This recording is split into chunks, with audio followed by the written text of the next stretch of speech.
Les FARDC lancent une alerte à l'opinion nationale et internationale que la coalition AFC M23 continue à violer les cessez-le-feu exigés aux belligérants dans l'entente des conclusions des négociations aux différents niveaux.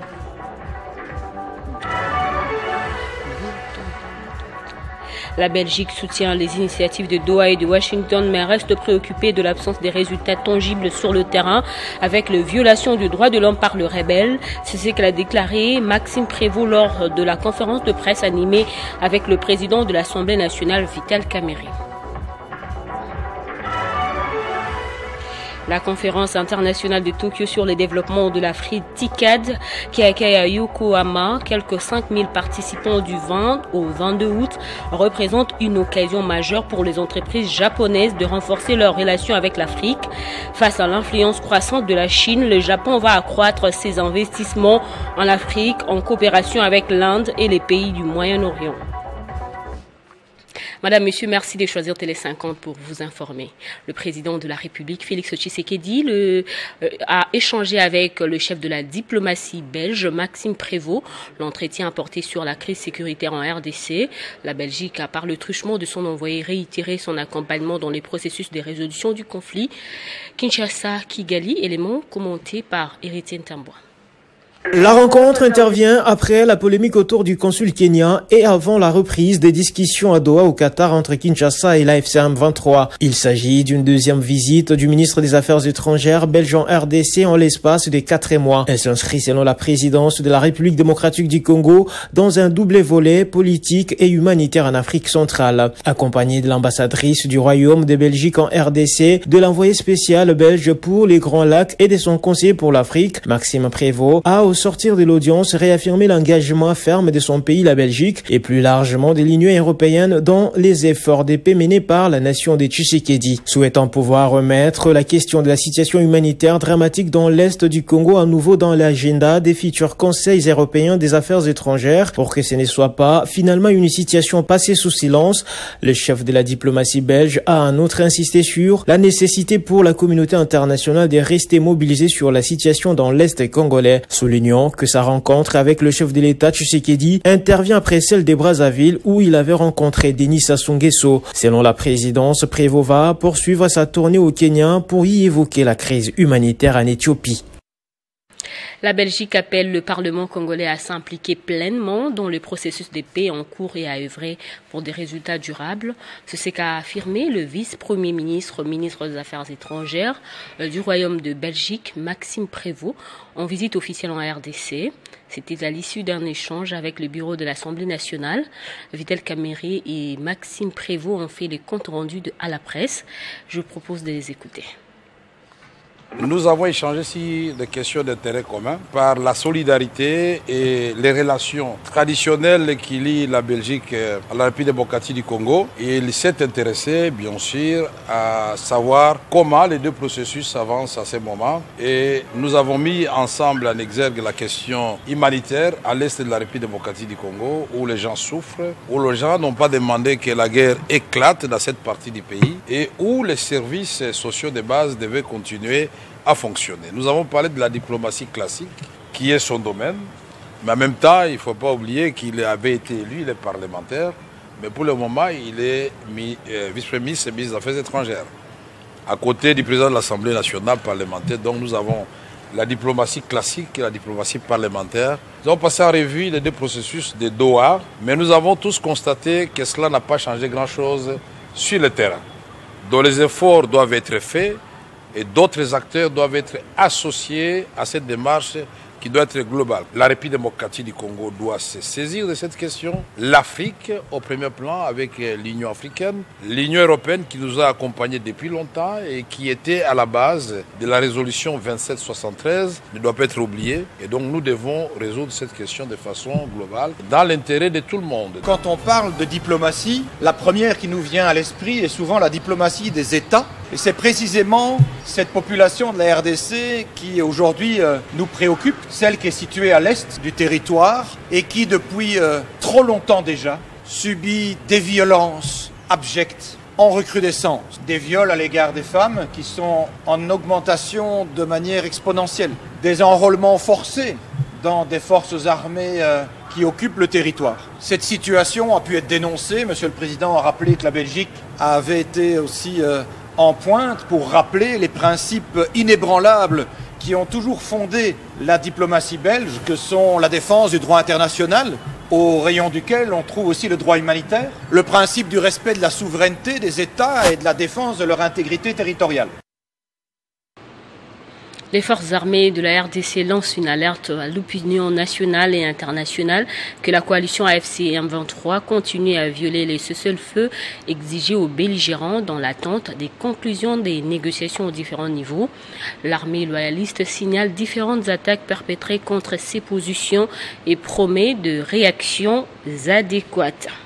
Les forces armées de la République démocratique du Congo alertent pour la énième fois l'opinion nationale et internationale sur d'incessantes et multiples attaques perpétrées par la coalition AFC M23 et alliés contre leur position au Nord Kivu et au Sud Kivu. À titre illustratif, au Nord Kivu, la position de la force navale de Musinda au bord du lac Édouard, en territoire des Lubero, a été attaquée le 11 août 2025. Au Sud Kivu, plusieurs positions des forces loyalistes ont fait l'objet de plusieurs attaques. C'est le cas de Moulamba dans le territoire des Walungu le 12 août 2025, de Luindi et de Muhuzi dans le groupement des Kigogo en territoire de Mwenga le 16 et le 18 août 2025, de Gaourouza, Chimbulungu en territoire des Walungu le 17 août 2025, de Nzibira Centre, Kankinda et Nyamarege en territoire des Walungu le 18 août 2025.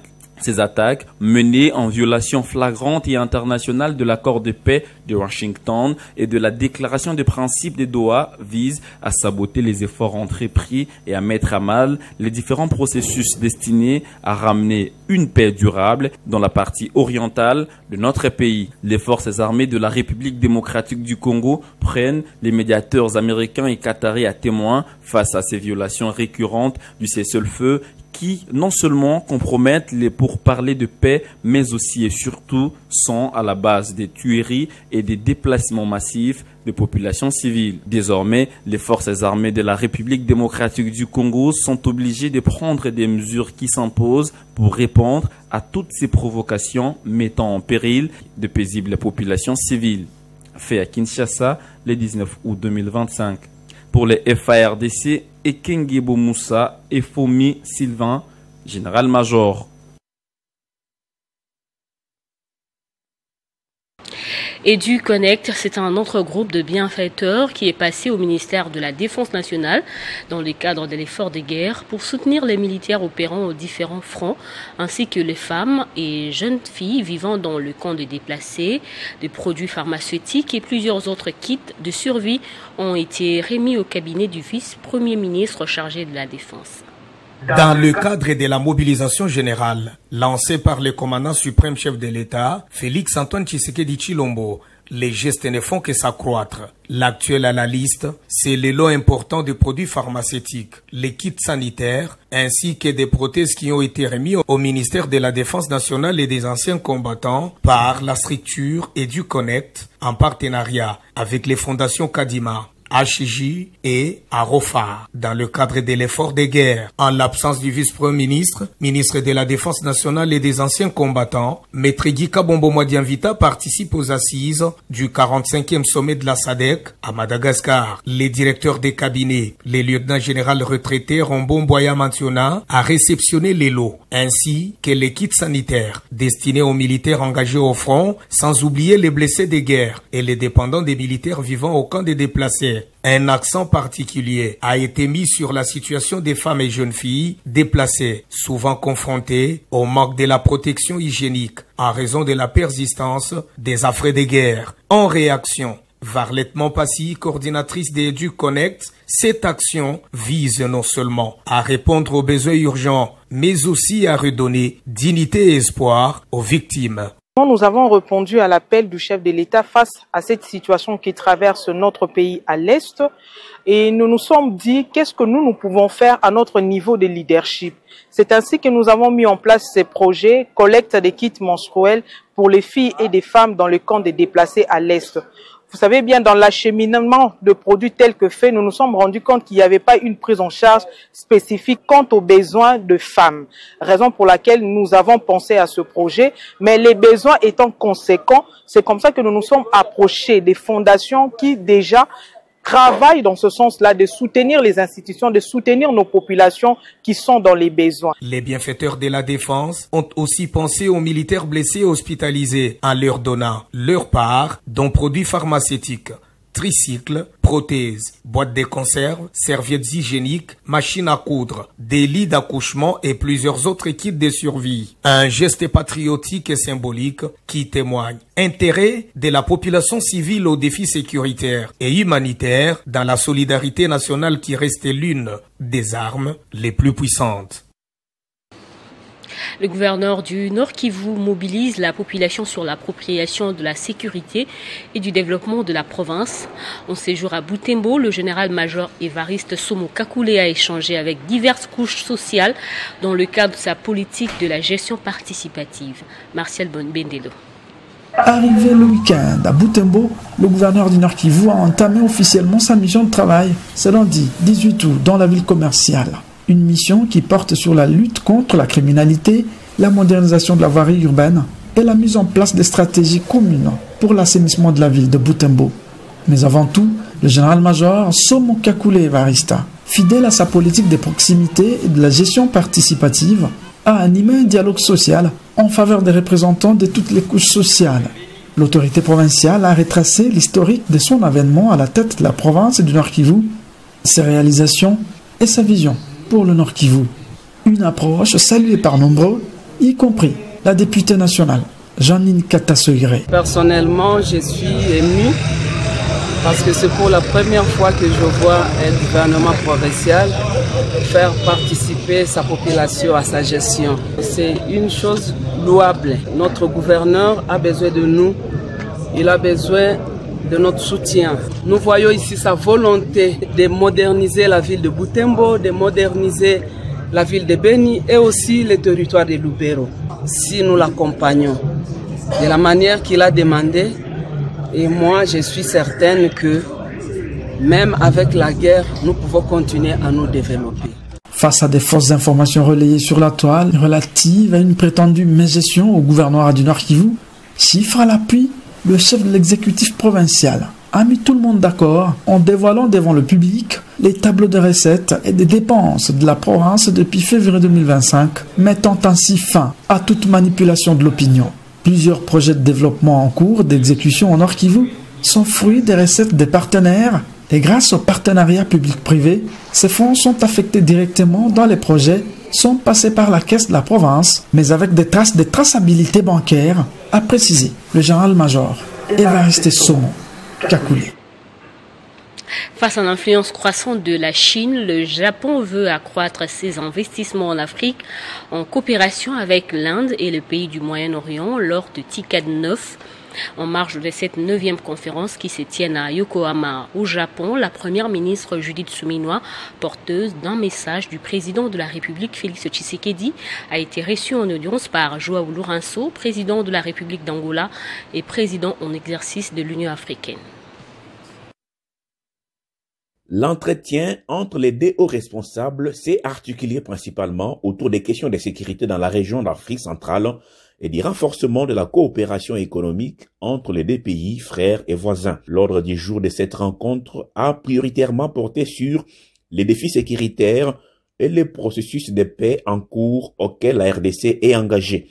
Les deux parties ont passé en revue le mécanisme de stabilisation, soulignant l'importance d'une action concertée et du soutien continental. À l'issue de l'entrevue, la chef du gouvernement congolais a partagé les fruits des échanges. Elle a insisté sur l'impérieuse nécessité d'une approche commune pour garantir la sécurité et la stabilité du pays et de la sous-région. J'ai eu l'honneur de rencontrer le président Lourenço, président de l'Angola, mais aussi président en exercice de l'Union africaine. J'ai eu l'opportunité de lui faire part d'un message de son homologue et frère, le président Félix Antoine Tshisekedi. Et nous avons évidemment passé en revue la situation sécuritaire du pays, le processus de paix qui sont en cours aujourd'hui, non seulement l'accord de Washington, mais le processus de paix à Doha. Une part substantielle des discussions a été consacrée à l'approfondissement de la coopération économique bilatérale. Les deux personnalités se sont félicitées de l'état d'avancement des partenariats existants, en particulier dans les secteurs stratégiques des hydrocarbures, où un accord concret a été finalisé. Et nous avons eu aussi à échanger sur différents partenariats, accords commerciaux que nous avons déjà ou que nous sommes en train de finaliser avec l'Angola, notamment pour les questions des hydrocarbures. Là, l'accord a été fait et nous sommes en discussion sur d'autres secteurs tels que la pêche ou autres. Cette rencontre au sommet interjaponaise réaffirme la qualité des relations diplomatiques entre la RDC et l'Angola, ainsi que leur engagement mutuel à œuvrer main dans la main pour la prospérité et la paix de l'Afrique centrale. En outre, le président angolais a souhaité que le gouvernement de la RDC soit représenté à l'inauguration prochaine de la raffinerie de Cabinda. Comment booster les recettes pour doubler le budget national? La question a été débattue au cours de la réunion avec les responsables des administrations financières organisée par le vice-premier ministre, ministre du budget Adolphe Muzitu, en présence du ministre des Finances Doudou Fwamba. Il s'agissait de faire la projection de recettes pour l'exercice 2026. Le ministre du budget a donné des orientations pour atteindre d'abord les 11 milliards de dollars américains et voir quelles mesures proposer pour atteindre les prochaines projections. Le vice-premier ministre en charge du budget, Adolphe Muzitu, a présidé au centre financier de Kinshasa une réunion avec les responsables des administrations financières, en présence du ministre des Finances Doudou Fwamba Likonde Libotaï et du vice-ministre du budget Élisée Boukoumouana. Cette réunion s'inscrit dans le cadre du processus d'élaboration du projet de loi des finances de l'exercice 2026. Le VPM du budget, Adolphe Muzitu, a dans une optique donné des orientations aux responsables des régies financières, tout en les invitant à travailler davantage pour d'abord atteindre les 11,7 milliards de dollars et voir quelles sont les mesures qui sont proposées pour dépasser cette projection afin d'atteindre au moins 12 milliards au lieu de 13 milliards projetés initialement. Il s'est dénoté que le gouvernement ne cesse de mener des actions afin d'alléger le pouvoir d'achat de la population. C'est dans cette optique qu'au mois de septembre de l'année passée, un décret a été signé concernant les prix des biens de première nécessité dont la TVA a été réduite. Ainsi, l'appel au civisme fiscal est lancé aux contribuables pour accompagner le gouvernement congolais dans l'exécution de son programme qui rime avec la vision du chef d'État Félix Tshisekedi. Direction la province du Congo central où l'épidémie de choléra continue de se propager à Matadi précisément. Selon les sources locales, 14 nouveaux cas sont confirmés en l'espace plutôt d'une semaine, soit du 12 au 19 août. Parmi les nouveaux cas détectés hier à Matadi figure une femme enceinte de 34 semaines qui aurait perdu son bébé suite à des complications liées au choléra au cours d'un accouchement difficile. Le premier mouvement, ça vient d'un contact avec l'extérieur ou avec un territoire qui est déjà infecté, c'est-à-dire une personne d'ici qui a été en contact avec un cas qui est peut-être dans une autre province ou dans une autre zone de santé et qui vient avec le germe ou avec la maladie ici sur place. Ça, c'est le premier mouvement que nous observons. C'est parce qu'il y a eu des cas à Kinshasa et des cas récemment aussi en Angola. Donc, les cas qui sont venus de Mwanda. Il y a un premier mouvement qui venait de l'Angola, des Congolais qui sont de l'autre côté du fleuve. Mais pour Kimpese, par exemple, ce sont des cas qui étaient en contact avec Kinshasa au cours du voyage et qui ont amené un peu la maladie. Parce qu'ici, sur place, nous n'avons pas de stock. Le vibrio ne peut pas résider ici, le terrain lui est pas favorable. il n'y a pas les qualités d'eau qui lui permettent de résider ici. Donc, il faut qu'il y ait un contact qui vient avec l'extérieur. Le choléra va se développer dans un endroit où il y a deux conditions qui seront favorables pour sa transmission directe. La première condition, c'est qu'il y a des gens qui sont pas bien lotis en termes de sanitation dans les quartiers. Le deuxième comportement, qui est le troisième mouvement en fait, c'est que les gens dans ces genres de milieux-là ont aussi tendance à s'approvisionner en eau de boisson. Et donc, ça fait que les vibrio peuvent continuer à se répandre continuellement dans les endroits ou dans les milieux où les conditions de lavage de mains posent problème dans les comportements de la population. Donc, voilà un peu ça. Donc, ce que nous avons observé, en gros, c'est que le premier mouvement, pour me résumer, un contact avec un milieu qui est déjà infecté dans la période d'Acoste-Kinshasa et l'Angola. Et le deuxième mouvement, c'est la défécation à l'air libre, en particulier dans les milieux où on fait les jardins, la défécation proche de la rivière ou carrément dans la rivière. Les eaux de ruissellement transportant les germes. Et le troisième, c'est que les gens qui sont dans ces milieux-là vont consommer l'eau des rivières et donc ça leur permet. Maintenant, le quatrième qui viendra ensuite amplifier la chose, c'est le fait que dans notre milieu, il n'y a pas beaucoup de... Enfin, les comportements de lavage des mains n'est pas toujours très répandu. Et donc, ça pose un problème. Voilà, merci beaucoup.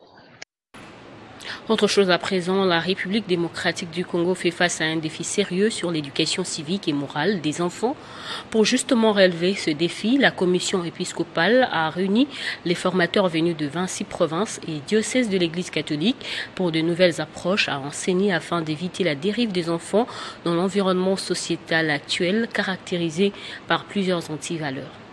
À Kinshasa, le centre catholique Nganda a accueilli depuis le dimanche un atelier national de formation sur l'éducation civique et morale, organisé par la commission épiscopale pour l'éducation chrétienne en collaboration avec la coordination nationale des écoles conventionnées et la commission justice et paix. Cet atelier rassemble les formateurs venus des 6 provinces et des diocèses catholiques. Pendant 4 jours, les participants vont renforcer leurs compétences pédagogiques et découvrir les nouvelles approches pour enseigner les civismes et la morale de manière plus interactive. Ce qui nous réunit ce matin, c'est donc un atelier pour former à l'enseignement du civisme. Certes, l'éducation civique et morale a toujours été enseignée, mais cela n'a pas empêché la commission épiscopale justice et paix, ainsi que la commission épiscopale de l'éducation chrétienne et coordination nationale des écoles conventionnées catholiques, de se mettre ensemble pour réfléchir et proposer de nouvelles méthodologies, de nouvelles approches, de nouveaux thèmes pour garantir un apprentissage efficace des apprenants. Prenant la parole, Cyril Obotoko, secrétaire exécutif de la commission épiscopale, a fait remarquer que cet atelier est un accord avec les actions de la commission justice et paix sur les droits humains, la démocratie et la gouvernance. Le projet de justice et paix qui est intitulé AREC va consister à la dissémination des feuillets. Les feuillets sur des questions d'éducation civique et électorale. Ces feuillets sont écrits sous forme de questions-réponses.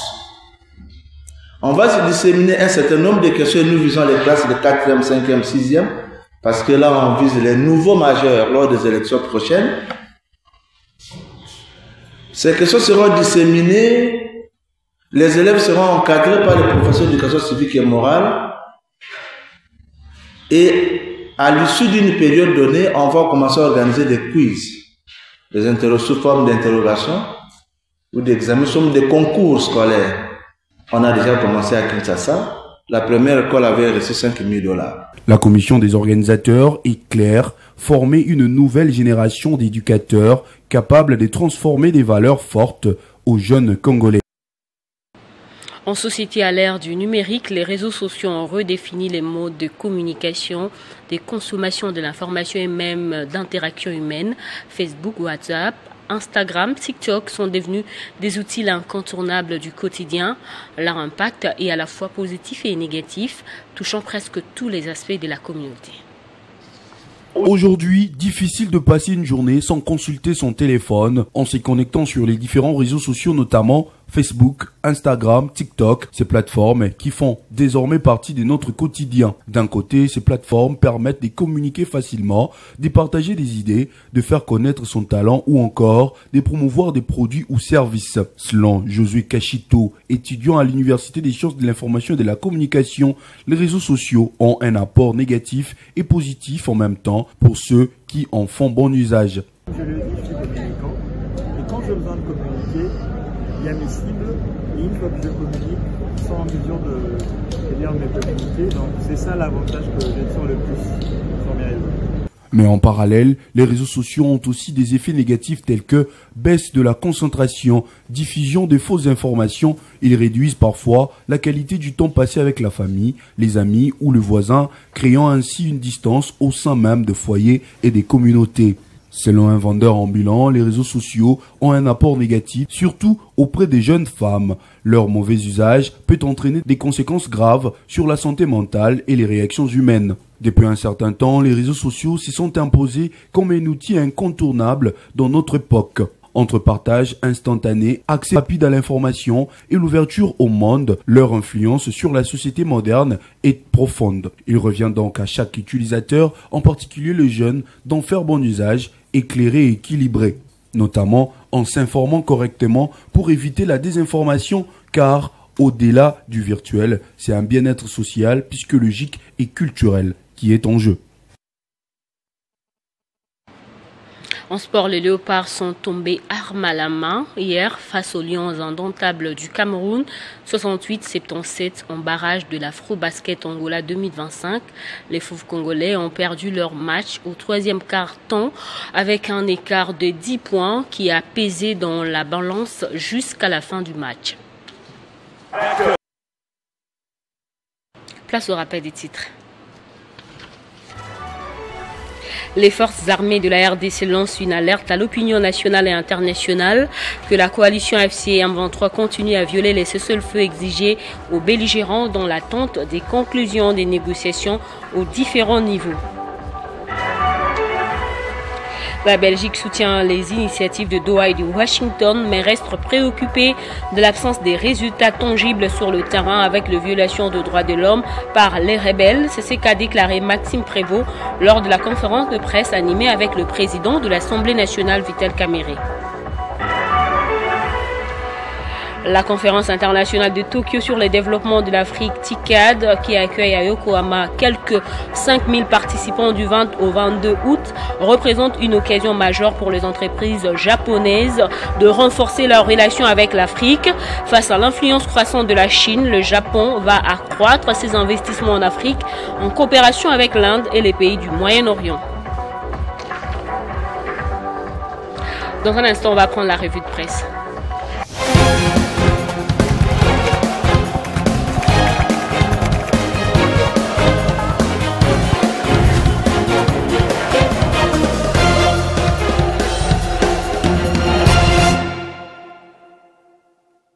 C'est avec Nathan Diamouité que nous allons feuilleter les journaux parus ce matin. Bonjour Nathan. Bonjour Bédrine, bonjour également à tous ceux qui nous suivent de partout. On ouvre votre revue de presse avec ce sujet projet d'accord de Doha. Félix Tshisekedi se dit insatisfait. Exactement, Bédrine Kenge, le journal paru ce mercredi s'intéresse essentiellement à la visite de Maxime Prévost ici à Kinshasa. Et nous ouvrons le bal avec le journal Forum des As qui fait savoir que le président de la République, Félix Tshisekedi, a clairement exprimé son opposition au projet d'accord récemment soumis par le Qatar destiné à mettre fin au conflit dans l'est du pays. Le portail précise dans ses pages intérieures qu'un mois après la signature d'une déclaration de principe entre Kinshasa et la FC M23, les négociations donnaient des signes d'essoufflement. Selon le Belge Prévost, le président congolais estime que le texte proposé n'est pas satisfaisant et qu'il nécessite un réexamen avant toute avancée. Situation sécuritaire dans l'est de la République démocratique du Congo, c'est que le vice-premier ministre belge a dit à Tshisekedi, c'est les titres que nous lisons à la une du journal Congo Nouveau qui rapporte que sujet justement de processus de Washington et des Doha, Maxime Prévost a fait savoir qu'il s'agit je cite, des initiatives louables, des initiatives que nous soutenons parce que nous voulons croire à la bonne foi de l'ensemble des partis et qu'il s'agisse de la RDC et du Rwanda pour œuvrer à une paix qui est indispensable et à obtenir de manière rapide et durable dans l'Est du Congo, et les Européens doivent rester vigilants sur cette situation. Fin de citation. Un avis qui n'est pas du tout partagé par le président de l'Assemblée nationale, Vital Kamerhe, qui se retrouve sur les murs du compte X du journaliste Yves Bouya, qui estime plutôt que cet accord n'a produit aucun effet sur les terrains et que les efforts doivent être faits. Au-delà du rôle des acteurs régionaux et internationaux, souligne le journal Les Phares, Maxime Prévost a encouragé l'impulsion d'un dialogue national à l'intérieur de la RDC. Pour terminer, pour Info 27, la Belgique entend rappeler au monde que l'Est de la RDC peut être ignoré, en réaffirmant justement l'engagement de son pays et de l'Union européenne pour la paix et la stabilité. Le vice-premier ministre belge Maxime Prévost a placé la crise congolaise au centre de ses priorités diplomatiques. Et on va terminer avec les rocades de Kinshasa. John Banza, le nouveau ministre des Infrastructures, lance l'opération d'indemnisation des expropriés. Tout à fait, Bédrine. Promesse ténue, comme nous informe ici le journal Forum des As. Moins d'une semaine après l'avoir annoncé, le ministre des Infrastructures et Travaux publics, John Banza Lunda, a officiellement lancé, c'était hier, le paiement des indemnisations destinées aux personnes expropriées dans les cadres du projet des rocades de Kinshasa. Pour Africa News, ce lancement constitue une étape décisive dans la mise en œuvre d'un projet routier stratégique destiné à améliorer la mobilité urbaine et à transformer durablement l'image de la capitale congolaise. Sur un total de 3813 parcelles et concessions concernées, 652 dossiers ont déjà été négociés avec la commission interministérielle chargée des expropriations. Le ministre des Infrastructures et Travaux publics, John Banza Lunda, cité d'ailleurs dans les colonnes intérieures des radios Okapi, a réaffirmé l'engagement du gouvernement à n'exclure aucun citoyen affecté. Il a assuré que tous les expropriés seront indemnisés à leur juste valeur, telle qu'estimée par la commission ad hoc. Voilà qui met fin à notre revue de presse de ce mercredi. Merci Nathan pour toutes ces précisions. C'est moi qui vous remercie, Bédrine. C'est également à la fin de cette édition. Restez informés sur votre chaîne.